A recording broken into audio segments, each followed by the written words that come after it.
With this recipe, your meatloaf will turn out great, soft, and very tasty. È saporito assai. We'll start straight away by removing the crust from the bread. Obviously, we're not going to discard this, but it's going to be blended so it will become the breadcrumbs. And cut the inside part into cubes. And for soaking it, I'll pour in the milk. Water also makes a perfectly good alternative. It will just be a little less tasty. Compact it a little to help the milk absorb.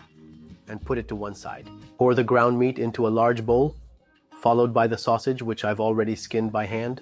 Then add some grated cheese, which will make our meatloaf nice and tasty. The eggs. Let's see if our bread has softened up. I would say so I'll squeeze it and add it straight into the bowl. Tear off a little thyme to give us some aroma, then a pinch of nutmeg that goes very well, a nice pinch of salt, but be careful not to overdo it because the sausages and the cheese are already salty. And a grating of pepper if you want, and now all this stuff has to be kneaded. I'll do it by hand. To give our meatloaf its characteristic shape, I'm going to work it directly on the parchment paper. So I'll turn the mixture over and use the parchment paper to help me shape it. As a guideline, I've given it a shape measuring 30 by 10 centimeters and transfer it using the parchment paper. This means that we can deal with the potatoes which are going to end up in here.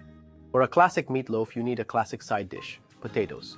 These are new potatoes which I have already washed. Add the shallots and season with oil, a pinch of salt, pepper, and a perfect mix for potatoes, sage which I've already chopped, and thyme. Give them a good mix up and transfer them into the tray with the meatloaf. No more meatloaves which are dry on the top.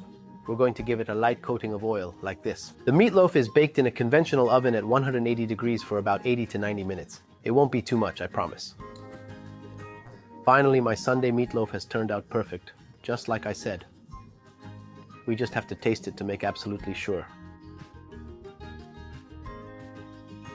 Sì, è saporito assai.